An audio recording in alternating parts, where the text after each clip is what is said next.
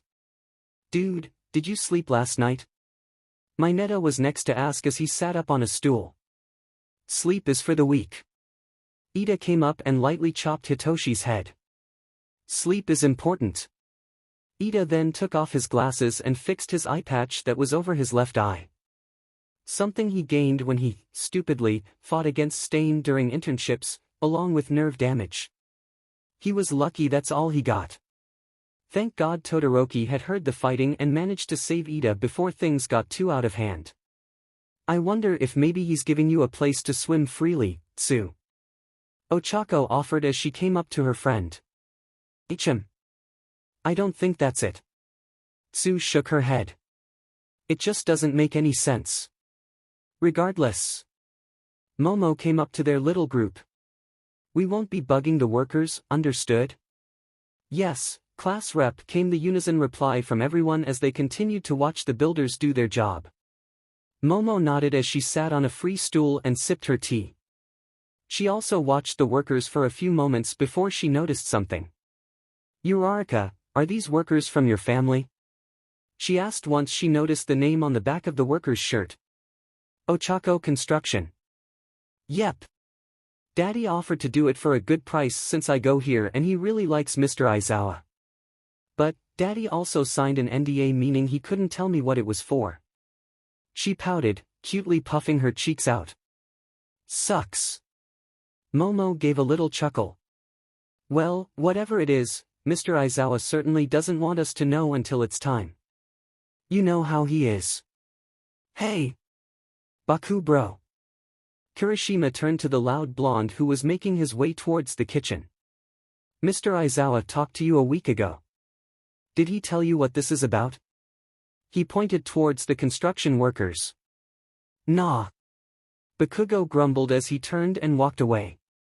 Has he been quieter since his talk with Mr. Aizawa? Ochako asked once Bakugo was out of sight. You noticed it too? It's been so quiet my ears have finally stopped ringing. Hitoshi mumbled, and not once opening his eyes. I wonder what they talked about. Kirishima huffed impatiently and he looked over at the workers once more. They were starting to finish up. It wouldn't be too long now before the giant tank would be complete. The door to the dorms opened and in All Might came. On All Might's shoulders were at least 620 PND bags. They couldn't see what were in the bags as the bags were covered with white nameless covering. Are you sure about this stuff? All Might asked as he turned back. There, Aizawa came in hoisting 3 similar bags on his own shoulders. Look, I asked 3 times. Came an irritated huff from their teacher as he put the bags down on the floor. All Might shrugged and put his bags down as well. Come on. We're not done yet. Aizawa then turned and stalked back outside. All Might was right behind him. Kaminari pounced. Dude! Mineta squeaked as Kaminari walked up to the bags to inspect them. You can't tell me you aren't curious. Kaminari whispered urgently as he then kicked a bag with his sock-clad foot. Kaminari Denki, you are to get back over here. Momo hissed as she put her mug down with an angry click.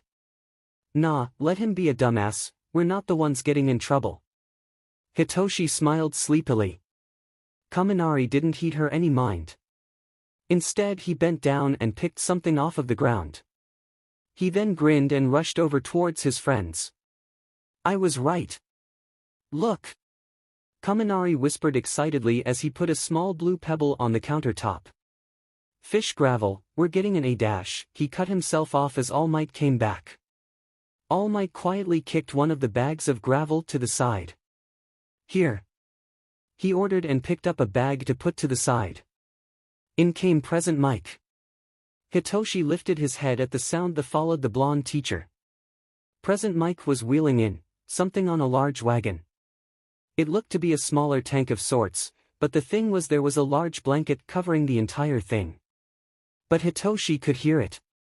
Water sloshing. Everyone could hear it. Present Mike ran over a bag of gravel which caused the big wagon to almost tip. Whoa! All Might rushed in to correct the wagon before its contents could spill. Oops! Mike gasped. He then lifted the blanket up just a smidge and seemed relieved. All good. He flashed a thumbs up to All Might. Good, here, just leave it here. All Might demanded. I was really hoping this would be done by now. He made an offhanded comment as he looked over at the giant tank. Regardless, come and help before Aizawa has our heads. I'm coming. Present Mike followed right behind All Might. Hello, fishes. Kaminari just couldn't help himself as he went rushing back towards the wagon. He had a mad grin on his face as he rubbed his hands together. He looked at the blanket first. Kaminari, don't be stupid. Momo ordered in a tense tone. Just leave it alone. Just a peek, it's like Christmas all over again. He looked like he was on cloud 9. You can't tell me you aren't curious. Of course we are, we're just not dumbass, like you. We know not to F with whatever Mr. Aizawa has planned. Hitoshi commented with a sly smile. Ugh, you're so mean. Kaminari poked his tongue out at Hitoshi. He then grabbed the end of the blanket. Just a peek, dude. Nothing more. I wouldn't do that. They have it covered for a reason. Ochako huffed a little at Kaminari. But, it's your funeral. She shrugged.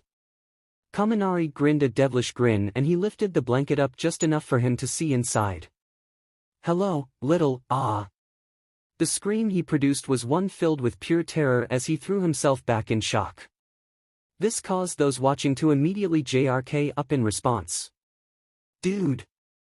Mineta blinked a little shocked as he came up to Kaminari. What's the matter?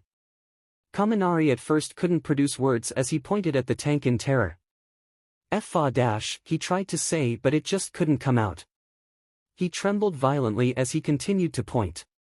F-a face. Face. He finally managed to spit out. Face? Hitoshi grumbled sleepily as he got up. He then approached Kaminari with his hands in his pockets. What are you going on about? There was a face in there, man. Like dash, Kaminari only made sounds after that. Hitoshi rolled his eyes. Alright.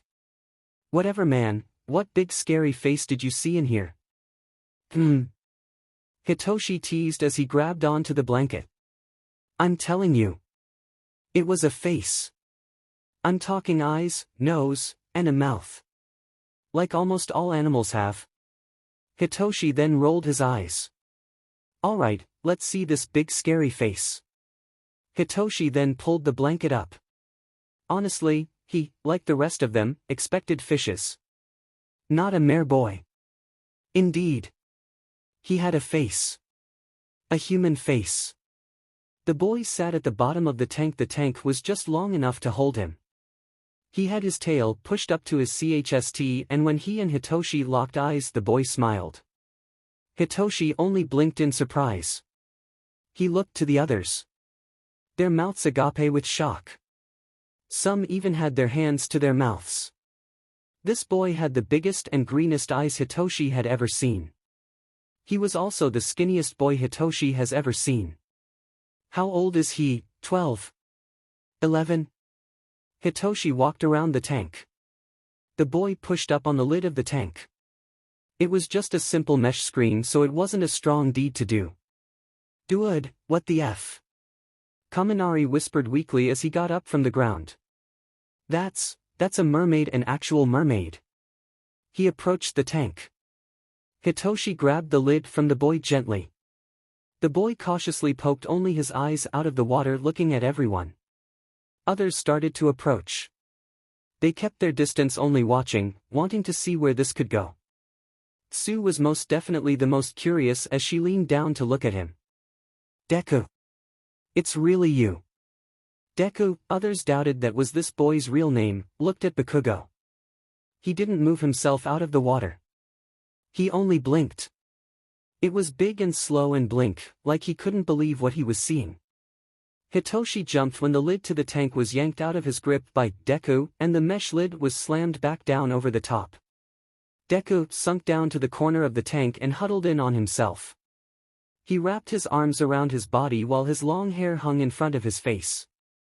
Way to go, Bakugo. Tsu could only huff. You scared him. Don't you act like that. Bakugo exploded in anger as he stormed up to the tank. He got to the side where Deku was huddled up. You don't get to act like that. Deku responded by simply covering his eyes. Alright. The moment Aizawa spoke, everyone turned and looked at him. He was pressed against the doorway, 2 bags of gravel against his shoulder.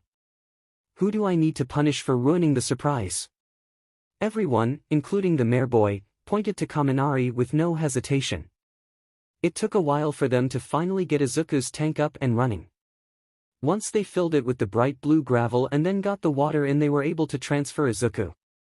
This was something the whole class stood by to watch. Alright, up we go. All Might was strong enough to lift the tank all by himself. Off of the wagon, the tank went and on to All Might's shoulder. The water sloshed around and some spilled out from this movement. Izuku felt his whole body move to the very back of the tank he was in as All Might steadied himself for a moment. I'm going to dump you now, don't freak out. All Might warned, giving Izuku promptly 3 seconds to steel himself. The next thing he knew, he was falling as All Might dumped his water into the bigger tank, and soon Izuku fell into the other tank with a loud splash. Izuku was pleasantly surprised at how nice and warm the water was compared to the tank he was just in. He floated down to the bottom of the tank and stretched himself out amongst the gravel. The other tank was so tiny, it was nice to stretch his legs, tail. Izuku wiggled his tail into the 2-inch deep gravel until it was completely covered. It was like a blanket. Izuku found himself purring with content. Izuku yawned before resting his head on top of his arms. He smacked his lips before shutting his eyes. The call for sleep is too strong to be ignored. He shut his eyes, and before he knew it, he was out like a light. Shoyuta watched the kid for a moment. Once it seemed like he wasn't going to reopen his eyes, he turned and took off the necklace scale from around his neck and placed it on the coffee table. This way he wouldn't wake Izuku. Now, I'm going to lay down a couple of things regarding Izuku. First and foremost, he is not, I repeat, not a pet. Izuku is a human, kind of. He's a Nomu. Almost everyone perked up at this. Some immediately looked uneasy. And you brought him to the dorms? Kaminari had asked aghast. Yes. Izuku isn't like the other Nomus we've encountered, he doesn't even look like a normal Nomu. His brain isn't out and he looks more human than any other Nomu I've seen. His own personality seemed to have overpowered that of what a normal Nomu is supposed to be. By all accounts, Izuku is human and still believes himself to be. We brought him here to see if he can still prove this to us. This is the safest place for him, aside from locking him up in Tartarus. Is he dangerous? Sue inquired next as she walked up to the tank. She put her hands behind her back as she looked at the sleeping Izuku. As far as we can tell, no. He has morals, and when brought to the hospital he was kind and patient to the staff alike. That being said, do be careful. He's no villain, but we still don't know everything about him. Shoyuta explained as he looked at his students. Ojiro tilted his head as he stepped up to look at Izuku. I don't mean to question your decision, Mr. Aizawa, but is this really the safest decision? I mean the last Nomu that was here. Ojiro trailed off. A couple of students nodded in agreement with Ojiro. I understand all of your reservations about this. Please, give Izuku the benefit of the doubt is all I'm asking of you, all of you. If he shows any violent or unpredictable behavior, you're to report to any teacher right away. We will deal with it. So, to put it bluntly, you're studying him? Hitoshi commented next from his spot against the wall. That's what I'm getting from this anyway. He's a Nomu that doesn't look or act Nomu-ish, so, take him in and study him so you can learn more about what makes Nomus tick. Right? Shuta's mouth twitched a little at this. I can't deny your accusation. We are and we aren't. We need to know how many quirks he has, as we don't know all of his quirks just yet. Those will come in due time. I asked Izuku about it, but even he doesn't know how many quirks he was pumped full of. How many quirks does he have that you know of? Ida inquired next as he came up to Tsu to observe Izuku. So far, 4. The first and most obvious is his tail. As I'm sure a lot of you figured this out, Izuku had legs at one point. The second one is his singing. I'll call this one Lullaby. Lullaby is a simple quirk, he sings you'll go to sleep. The third one I observed is tied to his tail. His emotions will sometimes dictate what color his tail could be. I've only seen one. Depression is gray. The final one is one he told us about. He has echolocation, this allows him to see and hear where people are through walls and around the building. A few students mumbled amongst themselves. You were adamant about him not being a pet. Why? Bakugo asked next as he approached the glass. He was a little closer than Tsu or Ida. What did you rescue him from? Bakugo's red eyes almost seemed to glow in his anger as he looked over at his teachers. Well, because of Lullaby, Izuku was kept as a pet. His only means was to help his owner sleep at night as the man had a quirk that made sleep near impossible. It was hell and I don't blame him for holding in some resentment to the term pet. Bakugo snorted through his nose at this. He didn't say anything more as he pressed his hand against the glass. So, he's like Eri now. Just living in our dorms under a temporary guardianship? I mean, doesn't the mermaid have a mother or father he could just go to? Mineta inquired with a bit of a shrug. It's honestly a shame it's a guy and not a girl. He added as an afterthought. He doesn't have any family to go to. So, yes, this is a temporary guardianship. We're hoping to maybe find a way to reverse this if we possibly can. Get him his legs back at the very least. Until then, UA has custody over him. He's pretty. It was a little voice that said that. It made everyone turn to see Eri walking up to the tank. She looked up at Bakugo and then at the sleeping Izuku. Eri walked up to the glass and tilted her head at Izuku. She then put both of her hands against the glass like she was to try and reach out to him. Well, it worked. Izuku's eyes twitched before he opened them. His nap short-lived. He sleepily blinked and looked at the little girl. Then, he was up and out of the gravel. He cautiously swam up to the little girl before lowering himself down so the two of them were eye to eye. Nobody spoke, they only watched the interaction. Izuku tilted his head at her, his long hair swaying weightlessly in the water as he did this. Then, he mirrored her by putting both of his hands against the tank. Eri gave him a smile. It was just a tiny little smile, but it was a smile nonetheless. I like him. She decided rather quickly. Izuku shut his eyes as he smiled as well. Shoyuta turned towards the forgotten scale on the coffee table. He then grabbed it and showed it to his class. This is how we communicate. As it stands, Izuku cannot speak normally. He speaks telepathically through this.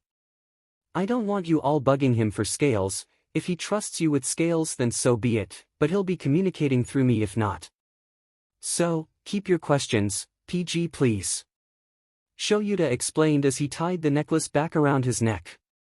Wait, he can sing, but he can't talk. Kaminari asked sounding bewildered while he scratched at his head. Are you sure he isn't just pulling your leg there, Mr. Aizawa? He's not. His singing, he doesn't use his words when singing. Izuku really just hums. Yes, I'm aware that still uses vocal cords. No, I don't understand how it works either. Shoyuta explained while he rubbed at his forehead. All Might looked over at Izuku and Eri, he kept his eyes on the two. He then walked up to Eri and just stood by her, same with Bakugo. Their mistrust was still there and Shoyuta couldn't blame them. Any more questions? Shoyuta asked his class. Nobody had any remaining questions. So, Shoyuta nodded. Good. I don't expect you to welcome Izuku with open arms like how you have with Eri, but I do ask you to at least treat him kindly.